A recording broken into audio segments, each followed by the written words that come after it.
Eu estou conversando com João Pedro Stedley, a quem eu estendo o tapete verde.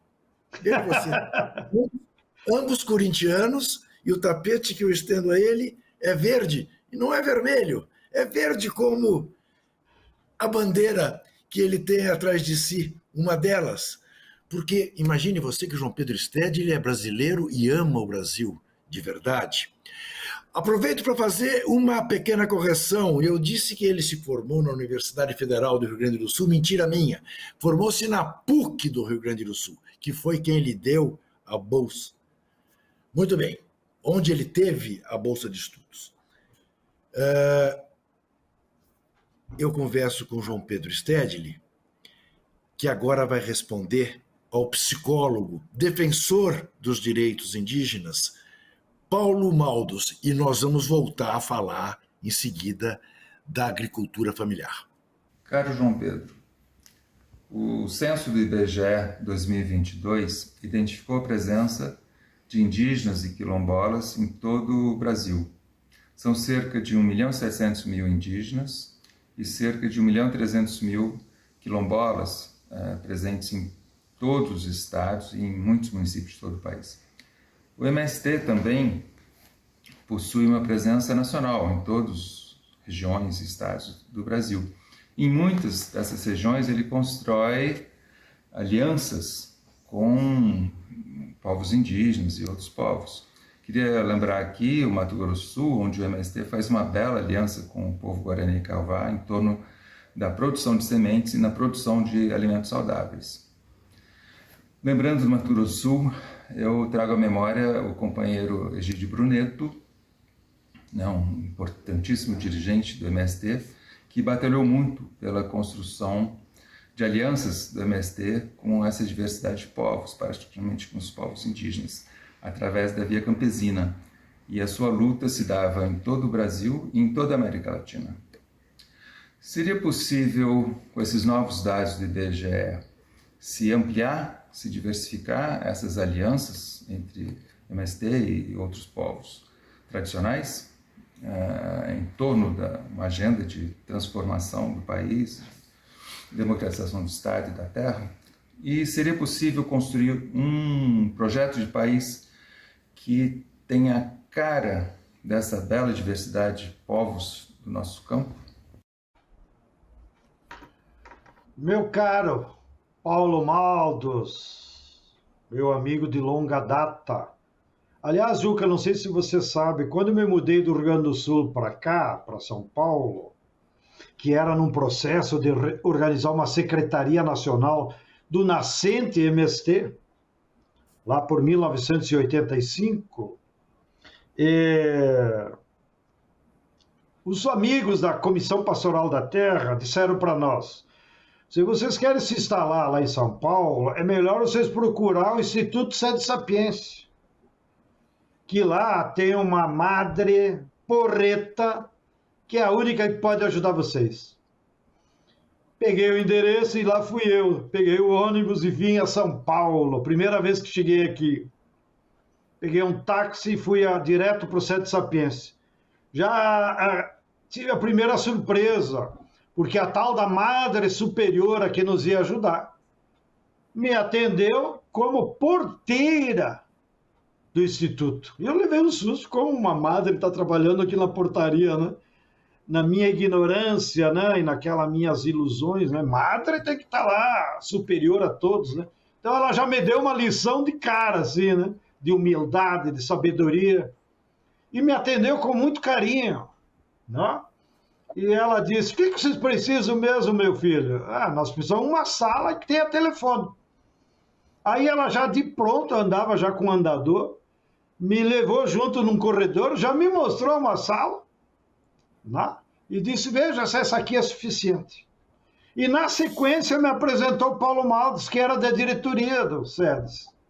E disse: o Paulo vai me ajudar a aprovar, porque ela me disse assim, com um tom até meio debochado: claro, eu sou uma referência aqui, mas tudo depende da diretoria, né? Então eles precisam aprovar a sala para vocês, mas está aqui o diretor, jovem, Paulo, psicólogo.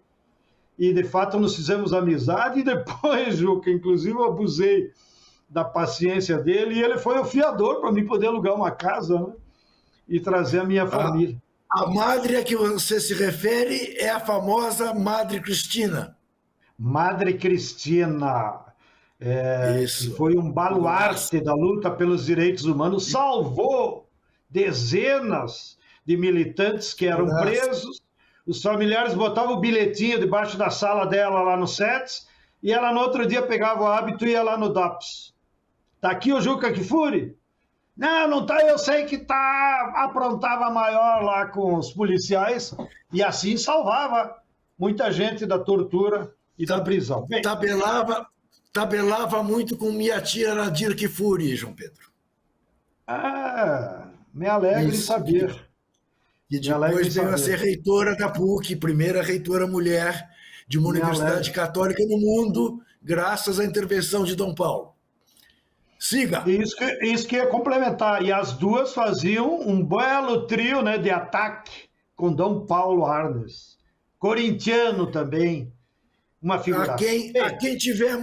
A quem tivemos ambos a honra de compartilhar com quem uma mesa no Tuca quando ele fez 80 anos.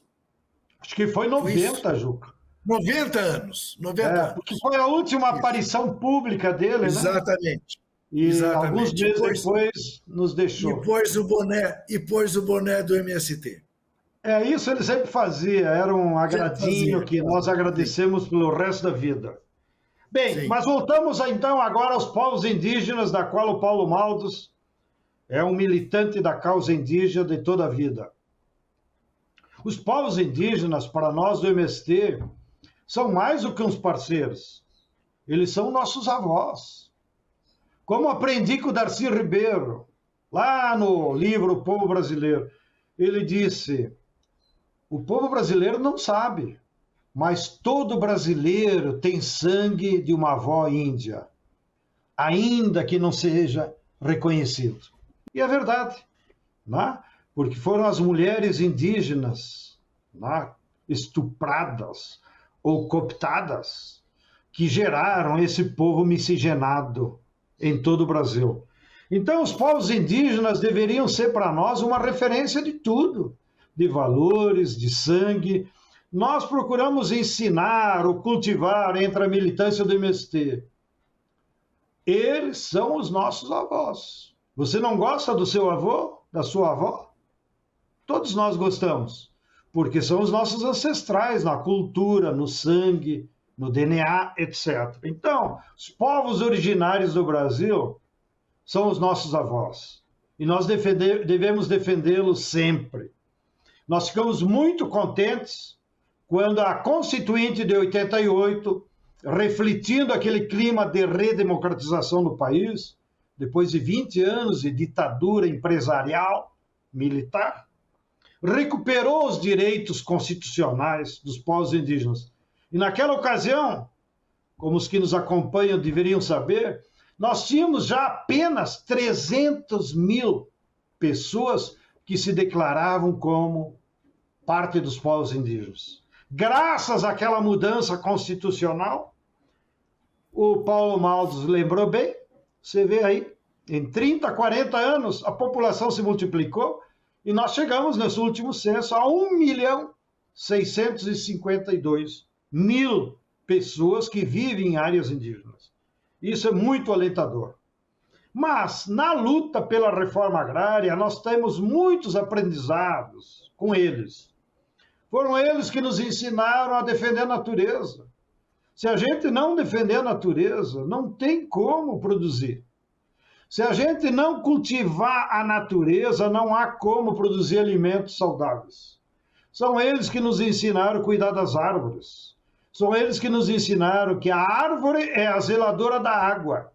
Se você derrubar a árvore, não terá água.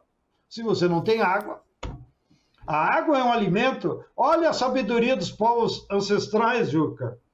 Só agora, 20 anos passados, os sabidões branquelos, lá das Nações Unidas, é que tiveram a petulância, eu diria até, de declarar a água como alimento.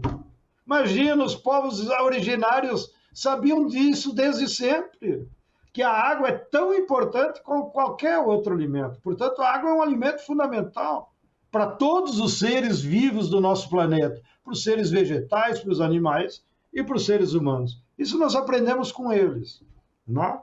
E por isso nós temos uma dívida de gratidão, uma dívida histórica com os povos originários. E sempre que o MST pode, se soma a ele na defesa das suas reservas, na luta pela demarcação das áreas que ainda não foram demarcadas, apesar da Constituição reconhecer.